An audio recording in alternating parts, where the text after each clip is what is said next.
Feng stood alone, the cold, dead surface of a barren moon, his only companion. But he wasn't there for the view. He was there for penance, for power. Guilt over Su Ling's capture gnawed at him, a fire that rage stoked into a roaring inferno. This was his fault. And he would tear down the heavens themselves to make it right. He closed his eyes, sinking into a deep meditative state. The ground beneath him began to hum, a low, guttural thrum that vibrated through his very bones. His abilities, devour and purify, activated with a ferocity he had never before unleashed. He wasn't just drawing energy anymore, he was consuming the moon itself, pulling its latent, ancient power into his core. The process was agony. A scream tore from his throat, silent in the vacuum of space but deafening within his mind.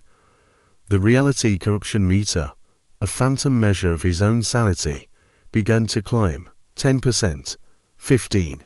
His vision swung, blurring the line between the desolate rock and a nightmare landscape.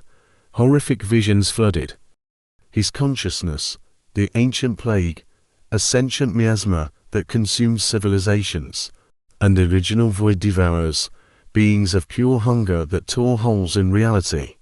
He saw their birth, their endless feast, and their ultimate demise. He finally understood. This power wasn't a gift. It was a curse, a parasite. And the cost was his own existence.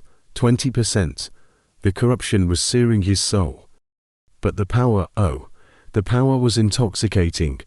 He felt his limits stretch, thin, and then shatter like glass. A wave of pure, untamed energy exploded from his being. A silent supernova that ripped through the moon. The celestial body fractured, then crumbled into a cloud of dust and rock. Its life force now a part of him, amidst the floating debris. Feng opened his eyes. They were no longer human. They were twin pools of the void, glowing with an ethereal, purple light. He had not only broken through to the heaven realm, but he had fully mastered the law of gravity itself. He turned his gaze across the star-strewn abyss, locking onto the distant Dominion fortress. A single, chilling promise escaped his lips. A vow carried on the solar winds. I'm coming.